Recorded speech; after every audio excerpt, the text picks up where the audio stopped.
Je me suis dit que ça faisait longtemps qu'on n'avait pas filmé la voiture d'un abonné. La dernière fois, c'était l'Alfa 147 GTA de Melvin, alias Bousso BZH. Aujourd'hui, c'est au tour de cette Nissan Silvia S15. Moi, c'est Pierre, bonjour à tous et bienvenue sur Asso West.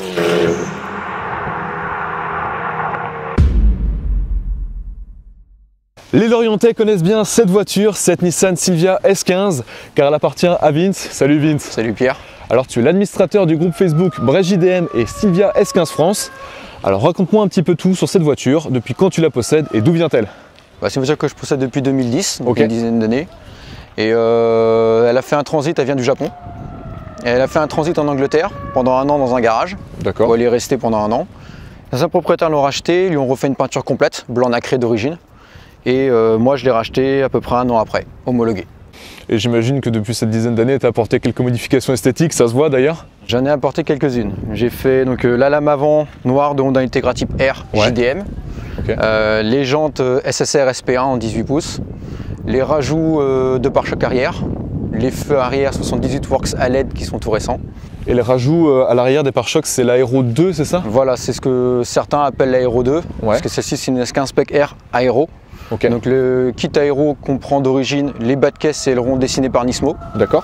Et en option, ça comprenait bas de caisse, aileron, rajout arrière de pare-choc et pare-choc avant, différent de celui-là, beaucoup plus agressif. D'accord. Alors Vince, est-ce que je peux te proposer de monter à bord de cette voiture et de nous parler un peu plus des modifications du moteur? On y va? Il n'y a pas de souci.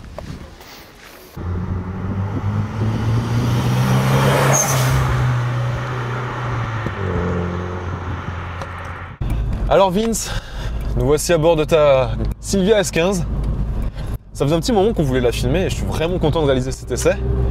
Alors déjà, j'ai envie de te demander, quelle modification au niveau du moteur tu as apporté à cette voiture? Au niveau du moteur, je l'ai entièrement refait, suite à un problème de pompe à huile. Du coup, j'ai strictement tout refait.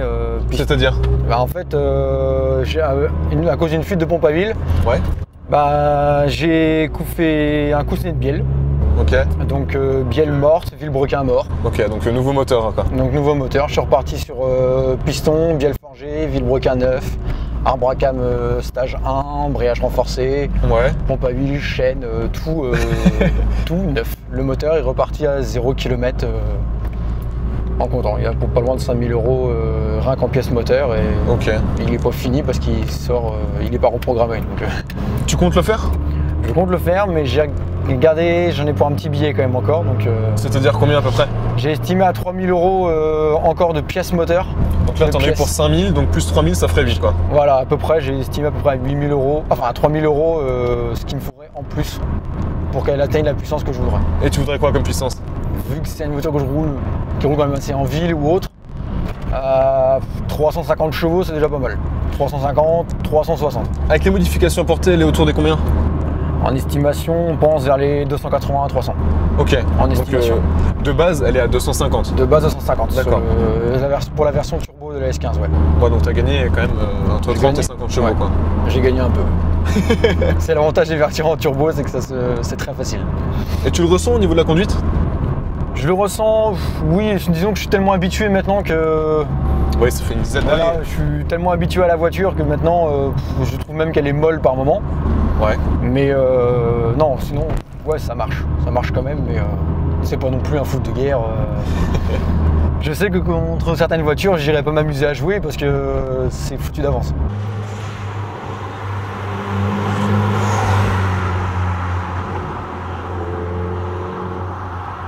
Pourquoi du coup, vu que cette voiture, comme tu dis, tu dis que ce n'est pas un foudre de guerre, pourquoi vouloir acheter cette voiture? Pourquoi vouloir faire son acquisition? C'est un peu bizarre. À la base, je partais sur une R34 GTR. Mais Skyline quoi. Voilà. Et le truc, c'est que à l'époque, je roulais avec une Ford Fiesta 80 chevaux. Donc je passais de 80 chevaux le week-end à 330 chevaux. 80 chevaux la semaine, 330 chevaux le week-end. Ça fait quand même une sacrée différence. Donc j'ai pris un peu en dessous. Je partais de base sur une Silvia S14 A de 200 chevaux. Mais il y a une dizaine d'années, quand j'ai voulu acheter celle-là, il y en avait énormément dans le secteur. Ça commençait à devenir un peu un effet de mode. Donc je me suis dit, bon, on va changer, on va prendre un truc un peu plus rare. Parce que j'aime bien quand c'est un peu plus rare et qu'on n'a pas de masse. Exclusif quoi. Voilà. Je me suis dit, bon, on va prendre une S15. Et quitte à avoir une S15, autant avoir la version la plus puissante. Du coup, la version turbo en Spec R. Le Spec R, quoi. Le Spec R. La Spec S, 160 chevaux. Atmo quand même. Atmo, c'est beaucoup moins renforcé au niveau du châssis. Il y a beaucoup moins de trucs. Ouais, parce que sur le Spec R, le châssis a été renforcé. Il y a des barres anti-roulis, il me semble, à l'arrière. Et ouais, il y a les barres anti-roulis sont plus grosses sur le châssis. Ouais. Il y a des renforts dans le coffre, sur les supports de tourelle au niveau de la banquette arrière. Ok. Les freins sont passés en 4 pistons comme sur les S14. Sur la version Atmo, c'est des étriers flottants basiques. Niveau freinage, c'est pas non plus terrible. Donc la Spec R est un peu plus, disons, un peu plus sportive dans son comportement peut-être. Plus sportive, ouais. En gros. Puis là, 250 chevaux contre 165 quoi. Voilà, comme je dis, une S13, une Spec S, c'est une S13. Et une Spec R, c'est une S14 améliorée. C'est vraiment une S14, le même châssis, mais qui a été amélioré pour la S15. Mais le châssis de base reste le même. Donc du coup, si je devais résumer un peu le pourquoi tu as pris cette voiture, c'est parce que tu voulais quelque chose d'un peu plus exclusif. Voilà. Et quitte à prendre quelque chose, autant que ce soit quelque chose qui marche quoi. Voilà, c'est ça. Et vu que j'aime bien les japonaises, j'adore les japonaises donc...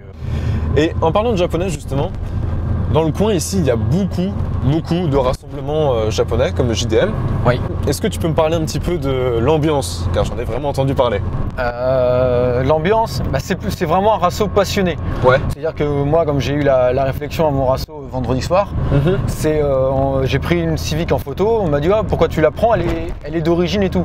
Je lui ai dit moi je m'en fous. Quelle que soit ta voiture, qu'elle soit moto, voiture, genre japonaise, je m'en fous de l'état de ta voiture. Du moment qu'il y ait la passion et que tu sois en japonaise et que tu aies la passion japonaise.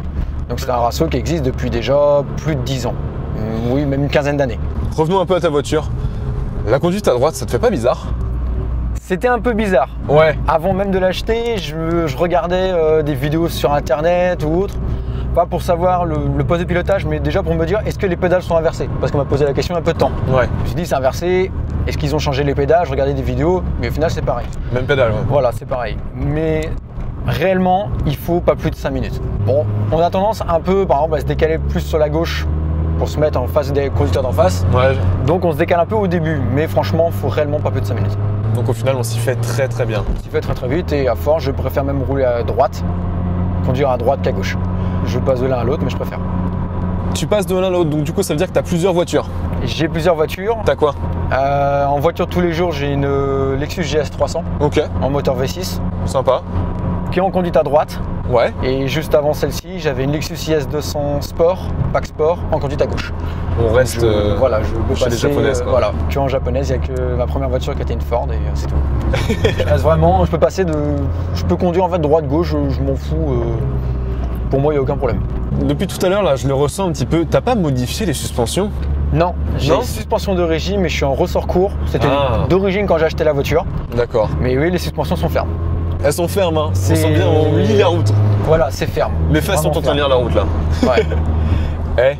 T'as oublié de nous dire que la ligne aussi était changée, hein. Ah oui, il y a une petite ligne, mais c'est au moins la 4e ligne que je mets dessus. C'est quoi comme ligne? C'est une RSR. Okay. C'est une ligne qui n'est plus du tout fabriquée, qui n'existe plus. On va pas confondre avec SRS, qui elle continue encore d'exister. Et c'est une ligne de version Atmo que j'ai mis dessus. Si je te demande de faire une petite accélération là pour voir.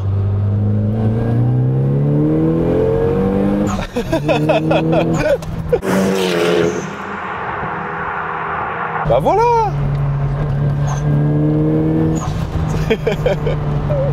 Donc au final ça fait du bruit.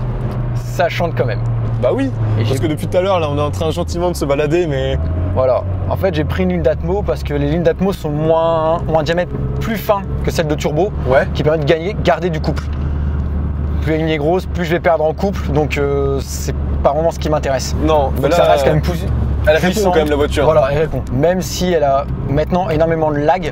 Ouais, dû à quoi? Dû à mon intercooleur. Oui. Donc d'un petit intercooleur dans l'aile, je suis passé à un intercooleur frontal qui prend tout le pare-choc. Ça aussi t'as oublié de me le dire. Voilà, donc pour un turbo d'origine, il a du mal. Les turbos d'S15 ont plus de mal que ceux d'S14. Les turbos sont même différents, mais ouais, ils ont beaucoup plus de mal. J'imagine que si jamais tu passes aux modifications, tu vas changer le turbo. Oui, voilà, c'est prévu. C'est prévu turbo, plus d'autres choses à côté. Et tu vas passer en quoi? Tu vas faire stage 1, stage 2 dessus? stage 1, je devrais déjà sortir, je pense, dans les 320 chevaux. Ouais, donc c'est déjà pas mal. Ouais. Donc déjà ce sera bien. Beaucoup de puissance, je vois pas trop l'intérêt. Après ça devient inroulable. Donc pourquoi pour toi ça devient roulable? Bah ça devient roulable déjà en ville en embouteillage. Ça devient roulable au niveau des embrayages. Ouais. Les stages 1 comme j'ai dessus sont bien. Les stages 2 ça devient limite. Après en stage 3, 4 et plus, c'est bon pour de la piste. Sinon il colle. Et cette voiture elle est un peu... Voilà, c'était quoi? C'était la petite flamme? C'était au moins une détonation à l'arrière. La flamme, je sais pas si elle est venue, mais il y a au moins eu la détonation. Ça te le fait souvent, j'imagine, tout le temps? Oui, je peux les faire quasiment sur commande, en roulant. Plus difficile au ralenti, mais sur commande, je peux. En roulant, c'est pas un problème. J'ai un régime moteur à mettre. Et t'as pas de problème justement avec cette voiture vis-à-vis des forces de l'ordre ou même de la vision qu'en ont les gens? J'en ai un peu avec les forces de l'ordre, mais très très peu, franchement. Juste des contrôles, quoi? Des contrôles aussi. Je me suis fait arrêter une fois par rapport au bruit. Tout début, tout premier échappement, donc immobilisation de la voiture. Oui, mais j'imagine que l'échappement en question était un petit peu hors norme. Ouais, beaucoup trop bruyant. Je faisais 1 heure de route.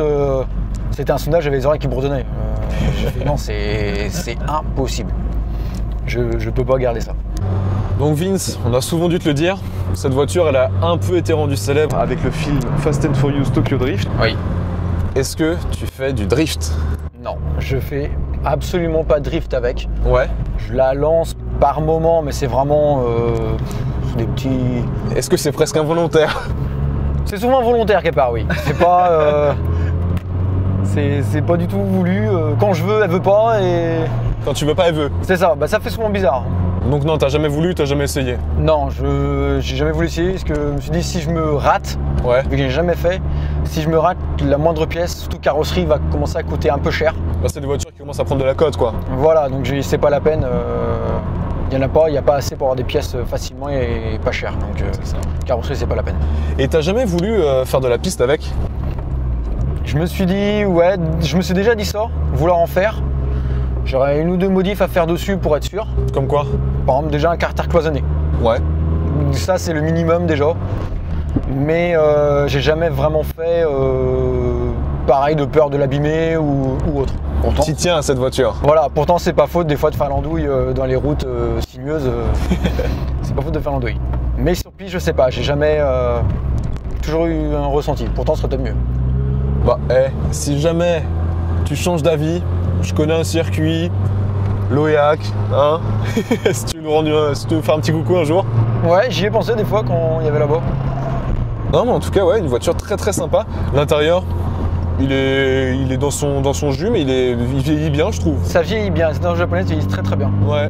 Je vois qu'en lieu et place des aérations d'origine, tu as mis 2 manomètres. Voilà, pression d'huile, température d'huile. Ouais. Et température, et puis la pression là. Car de base, tu as le manomètre. Voilà, le mano turbo est d'origine dans les versions turbo. Ouais. Et dans les versions Atmos, soit il n'y en a pas, soit c'est le mano de pression d'huile d'origine. Exactement, ouais. Donc c'est pas mal. Et je te vois harnacher aussi. Oui, j'ai mis des petits harnais. Pourquoi? Une envie principalement. Je trouvais ça bien. Je me dis, je vais mettre ça. Et par contre, ce que j'ai vu, c'est quand je me suis harnaché la première fois dedans, bien sanglé, bien harnaché, c'est la différence de conduite. C'est tellement mieux d'être harnaché. Parce que habitué à la ceinture, ouais. Bon, je prenais la ceinture, je prenais mes routes, ça va. J'ai repris mes routes harnachées. Je sentais vraiment que je bougeais littéralement avec la voiture. C'est vraiment, je faisais. Tu faisais corps avec elle. Voilà, j'étais scotché à la voiture. Et la première fois, ça surprend, surtout quand t'as jamais été harnaché dans une voiture. Bon, qui a tendance à me faire travailler un peu, je peux te dire qu'un harnais, des fois, c'est pas de refus. Moi, je préfère. Je roule, je roule souvent avec le harnais. Il y en a beaucoup qui me disent, ouais, ça sert à rien. Bah, d'une, je le fais parce que j'ai envie. Mais c'est vrai que par moment, je mets la ceinture parce que j'ai la grosse flemme de le mettre. Ah. Ah, cette dump valve. Ça fait tout, je confirme. Ah oui, donc on a un châssis quand même assez raide. Oui.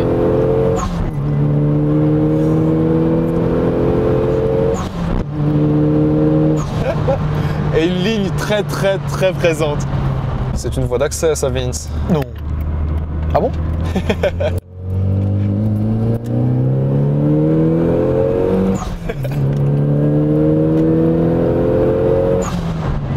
bah prends c'est un bar de pression, normal, tout va bien. Non, j'aime bien, j'aime bien. Même le bruit que tu lui as donné, c'est sympa. C'est pas mal. Ouais. Et la conso pour ce genre de voiture, c'est un 2 litres 4 cylindres. Ouais. On peut s'attendre à quoi? 2 litres 4 cylindres turbo, celui-là ouais. d'origine, il fait 8 litres au 100. Ok. En conduite normale. Conduite mixte, on va dire. Voilà, 8 litres, peut aller à moins. Et en sportif, il tape à 12 litres. Actuellement, celle-ci, je suis plutôt à 11-12 litres, au moins un bon 11 litres en roulant pépère et plus dans les 13 en attaquant bien, 13-14. Tu serais pas plutôt en train de nous avouer que tu conduis toujours un peu sportivement? Si. Tiens Vince, si tu devais changer de voiture, qu'est-ce que tu prendrais? J'hésite. Idéalement, ce que je voudrais bien, c'est une 34 GTR. Mais c'est devenu hors de prix. Bah ouais. À choisir, je sais pas. Skyline. Ouais, je sais pas. Je regarde des modèles, mais tu regardes quoi comme modèle? je regarde Lexus RC. Qu'est-ce que j'ai regardé aussi? Maserati Grand Tour. Ah, une italienne. Oui, j'ai toujours adoré la Maserati Gran Turismo.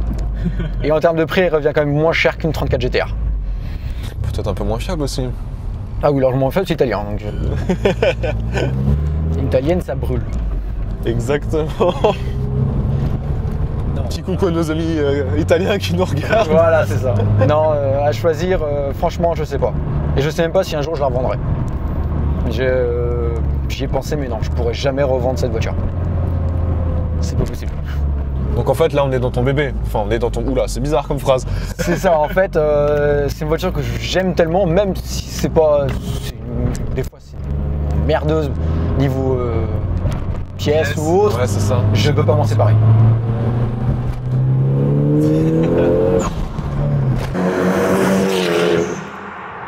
Voilà, c'est déjà la fin de cette vidéo. Vince, merci beaucoup de nous avoir présenté ta voiture. En tout cas, moi c'était un plaisir de la découvrir. Une première à bord d'une S15 pour moi. Et franchement, j'aime bien. C'est pas mal. N'oubliez pas d'activer la petite cloche de notification, de vous abonner. Allez regarder notre dernière vidéo, la Glisson M3 à bord de l'ancienne voiture de GMK avec VLH 007. Et moi je vous dis à très très vite sur Asso West. Salut. Au revoir. I walk alone in this fight. I do this for my people, tryna make us all unite. And if you want war, I got utility and nights. Scared of nobody, my only fear is Christ. With him, I can turn all dirt into rice. With him, I can turn all dark into light. My city is infected like a bad dog bite. I'm tryna fly.